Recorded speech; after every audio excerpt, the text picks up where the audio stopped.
Every year, DC and Marvel give us a whole whack of events to keep our little nerd minds engaged, and this year is no different. With 2023 coming to a close, this is my list of the top 10 biggest DC and Marvel comic book events of 2023. Coming in at number 10 is Sins of Sinister. In the new golden Krakoan age of mutant kind in Marvel Comics, all mutants, good and bad, have been given a fresh start on Krakoa. Now, some people never change, but one that had seemed to have turned over a new leaf is the mutant geneticist Mr. Sinister, even finding himself on the mutant leading council in Krakoa. Well, who would have thought that a guy named Mr. Sinister would ever betray his allies? Mr. Sinister finds a way to give himself control over the entire mutant population, using the mutant resurrection protocols to essentially brainwash and control everyone, or almost everyone. Nathaniel Essex's sinister ways pushed the Marvel Universe into a dystopian timeline, one that we get to see play out over the span of 3 different eras: Year 10, Year 100, and Year 1000. Already, that is an incredibly awesome concept for a comic book, but what happens within those 1000 years is even crazier,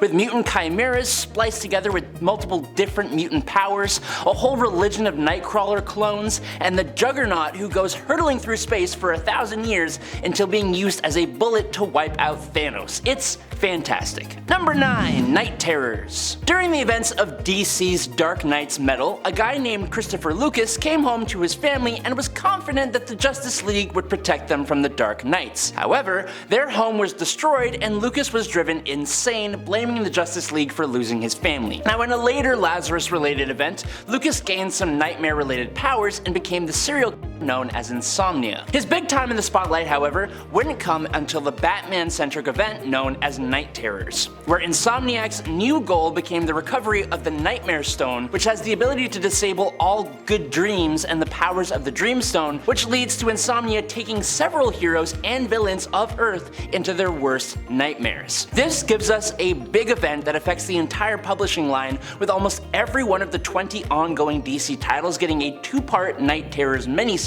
plus the 6 issues of the main story. Number 8. Gang War. In Marvel Comics' Gang War event, well, it's right there on the tin. A gang war between the gang lords of New York City has erupted, causing chaos throughout the Big Apple. Villains are fighting villains, criminals are fighting criminals, villains like Hobgoblin, Mr. Negative, the Owl, Shotgun, Diamondback, AIM, Hydra, Hammerhead, Kingpin, and more are battling with and against each other for New York City supremacy. In response to this, New York City's #1 hero, Spider-Man, has declared his own war on supercrime and has assembled a big old group of street-level superheroes to take them on. Miles Morales, Daredevil, Elektra, She-Hulk, Spider-Woman, Luke Cage, Iron Fist, Shang-Chi, and more all show up to get their kicks and licks in this awesome street-level event. And we don't get enough of these. Enough cosmic time travel events. We want more street-level stuff. Thank you. Number 7. Dark Web. Dark Web is an X-Men/Spider-Man crossover event that pits our heroes against Madeline Pryor, the Goblin Queen of Limbo, and the clone of Jean Grey,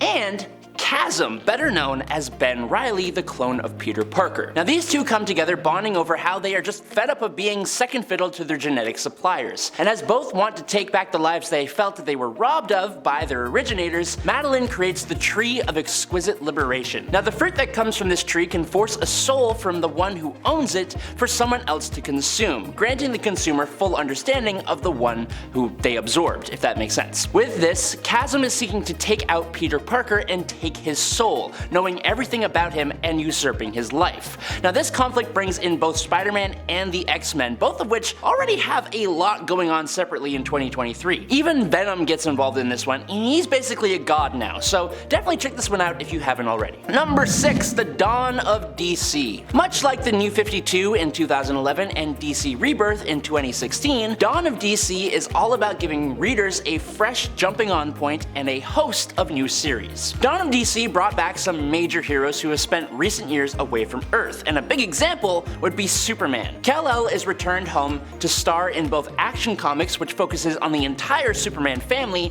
and a relaunched Superman series by Dark Crisis writer Joshua Williamson. Clark's son, John, continued his own adventures in Adventures of Superman John Kent, and Connor Kent stars in Superboy the Man of Tomorrow. Green Lantern Hal Jordan and Green Lantern John Stewart are also 2 series that came out about each of those perspectives respective Green Lanterns. On top of that, the Doom Patrol, Cyborg, Shazam, and even Batman the Brave and the Bold all got new series as well in this Dawn of DC event, and honestly, it doesn't seem to be as disastrous as the New 52 and Rebirth were. But just like those events, time will tell, so hold up. Number 5. Captain America Cold War. Steve Rogers and Sam Wilson were and are both currently operating as Captain America, each with their own partners and separate comics. 2023's Cold War brought them together for a crossover. Cold War ties together the threads that have been building in the pages of both Captain America titles, Sentinel of Liberty and Symbol of Truth. These include things like the rise of the mysterious group known as the Outer Circle, the surprising return of Ian Rogers, also known as Nomad,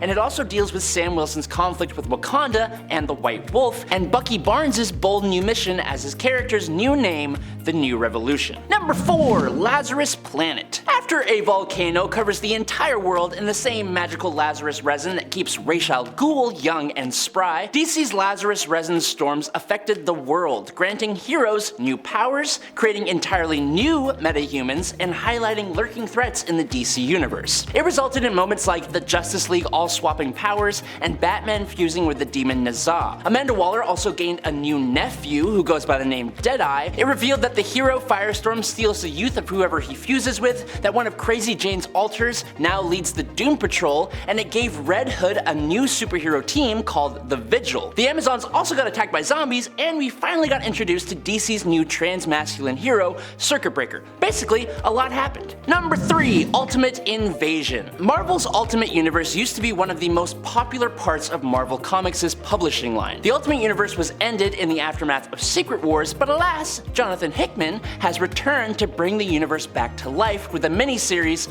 Ultimate Invasion. Considering the current popularity of the multiverse concept, reviving Marvel's Ultimate Universe is a move long overdue, and Jonathan Hickman is probably the perfect choice to do it. There's plenty of payoffs for those up to date with current Marvel continuity, as the evil alternate universe Reed Richards, aka the Maker, who originated in the Ultimate Universe timeline, escapes into a parallel dimension where he influences events through time to remake a universe into almost an exact copy of the Ultimate Universe, with some caveats for him. Along with the recent Ultimate Universe, the 4-part Ultimate Invasion sets the scene nicely for 2024's range of new Ultimate titles. And at number 2 today is the Fall of X. Following the conclusion of Sins of Sinister, which we talked about, during this year's annual mutant celebration, the Hellfire Gala, literally on the very next page after a new X-Men team is finally announced, out of nowhere, the anti-mutant organization known as Orcus attacks the gala, with Nimrod coming crashing down from the thermosphere at terminal velocity. He completely obliterates Dazzler, Frenzy, Cannibal, and Prodigy, and then punches Jubilee into the ground, wiping out 5 of the 8 new X-Men, before he manages to decimate Bobby Drake Iceman, another Omega-level mutant. Now, while Juggernaut held off Nimrod, Jean Grey was taken out by Moira X and Dr. Stasis,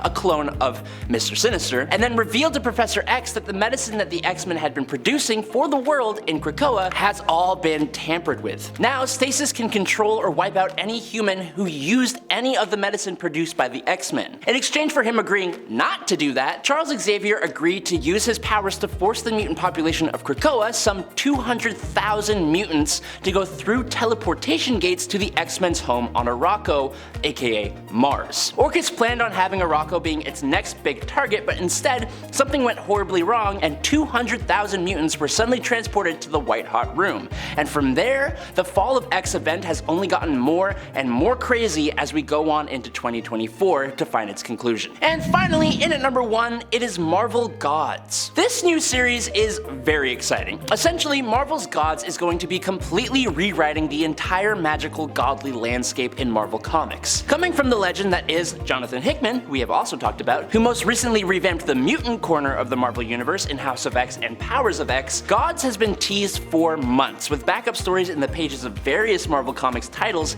giving us glimpses into what's happening and the premise of the story. Introducing new characters and even factions that hold sway over the very fabric of the universe. For example, Sir Redwyn, aka Wynn, the avatar of the powers that be, an ancient entity that ultimately oversees all things strange and magical in Marvel Comics. On the flip side of that, we have the direct opposite of the powers that be, the natural order of things. They oversee all things purely and perfectly scientific. Now, rather than having a single representative in the form of an avatar, like Wynn, the natural order of things is presented by 100 immortal individuals who comprise the Centum. These two groups have been opposed for millennia, but now they have a somewhat tense peace while they figure out this new conflict in gods. With characters like Doctor Strange and a whole bunch of cosmic entities caught in between, this ongoing series is set to make big changes to the entire godly landscape, and I'm excited to see where it goes. But that's all I got. Thank you guys so much for watching today on Top 10 Nerd. I'm Adam Andrews. I will catch you all in the flippy flop, but until then, stay safe and peace out, you nerds.